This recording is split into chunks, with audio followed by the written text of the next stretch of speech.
We got another about like 8 albums in the can right now that each album is better than the next one. Now, where can they check out the new joints at? Is they available? If you're cheap and you ain't got no money, which I understand, shit, because I've been broke too, go right to YouTube, pull up Sons of Funk Heat HEAT 3000, and let your ears be delighted. I mean, it's real good R&B, but it's new now. It's like a hybrid because my son, he's kind of more on Chris Brown. He has that cadence going on, and then I bring the real strong hooks, man, and the strong production is over with. We killing them, and Okay, we yeah, I'm just gonna did have to check that out for sure, for sure. go check out our first show back too was in Miami, and you can go on I think it says Sons of Funk Florida show.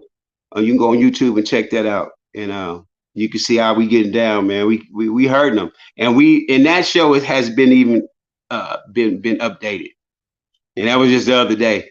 Yeah. Okay, okay. Let me say, I wanted to ask you about one more artist right quick. No Limit. How you Did you want ever to? did you ever get a chance to work with Slim? Oh, I knew you was gonna ask me. Man, Slim was he was a trip. Very first day I met Slim, we was in Los Angeles. I looked at him, I said, "Say, boy, you a star." He busted out laughing. Yeah, so I got to work with Slim, recorded some stuff with him, man. Let me tell you a story about Slim. So Slim played basketball too, because Slim was about P height, right? They're like 6'5", 6'6", whatever. And so around about 12 o'clock, Slim would get hungry and he be needing, his little weed or whatever. So he'll duck off, go put a ski mask on, and rob P and all of them. And they were like, "Slim, we know this. No, it ain't me." And then they call this the Slim pocket over here, and this is where you keep your other money. And then there you go, man. They're gonna do your thing. So he go take care of a little business, come back, and go hoop some more with them. Oh, they had me rolling when they used to tell me stories about Slim, and he wasn't denying it either. You know, them cats are some funny dudes, man. Wow, wow, man. I just want to salute you, man, because you took me on the whole spectrum of music, going Oh from yeah, man. Motown to Bay to No Limit to Slim to Yeah, P to yeah, Marvin Gaye, bro. That's yeah. phenomenal. And I've been blessed, man, because like now that you say it like that, I don't take it for granted, but it's like, dang, I really have. I was really with the greatest, the great. I was with Marvin.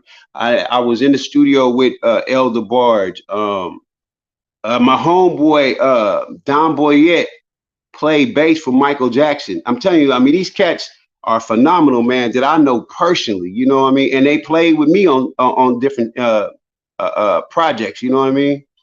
My boy Sam Bostic, he produced E40, Tupac. I mean, it's shit. He did some stuff for P. You know, um, I know a lot of people, man. What's the big tycoon that does?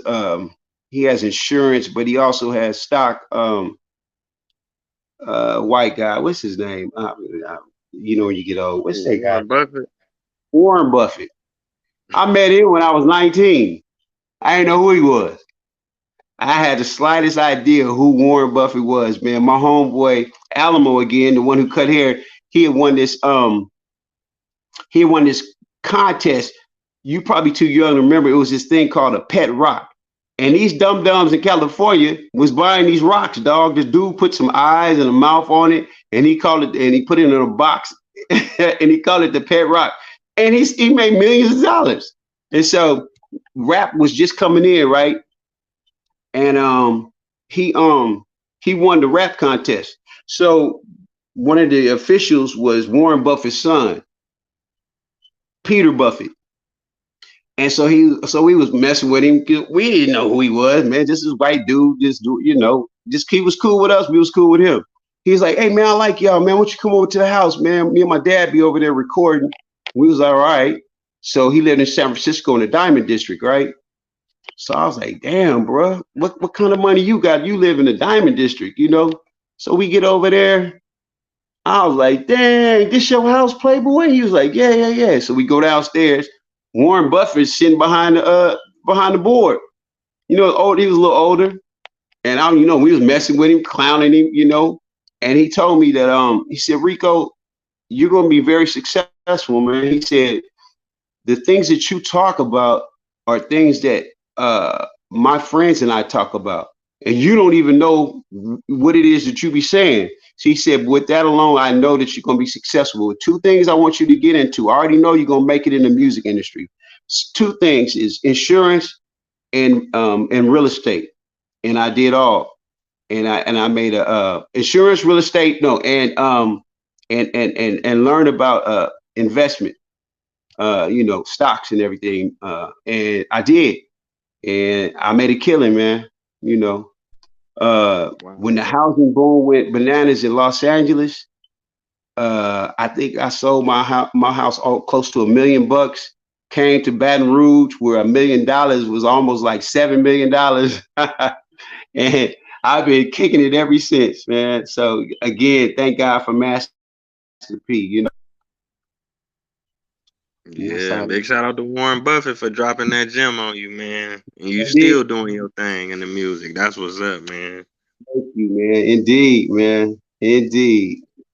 So And I want to thank everybody for tuning in, man. It's been a great episode, man. I'm gonna go back and check out some of the old cuts and some of the new cuts. Let them know one more time where they huh? can check out the new music. I said, let them know one more time where they could check out the new music at.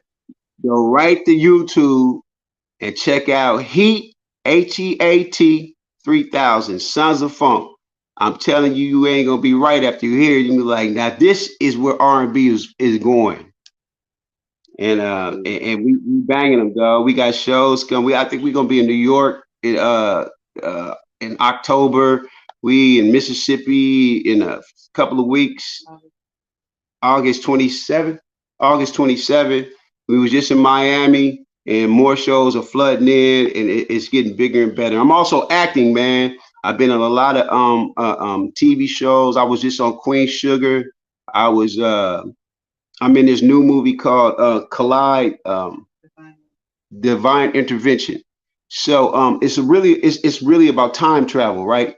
But it starts in 1836, and it's the guy in my group, Troy. He's like as a slave, right? And he was about to be sold, and then this young lady was in the store, and this slave master was sexually harassing her. So she pushed him down. He runs off the auction block, and they run. And what is about to happen is called mata, and it's like a African spiritual time travel, right? And they collide into each other, and this big blue light happens, and they end up in 2022 on Southern football field.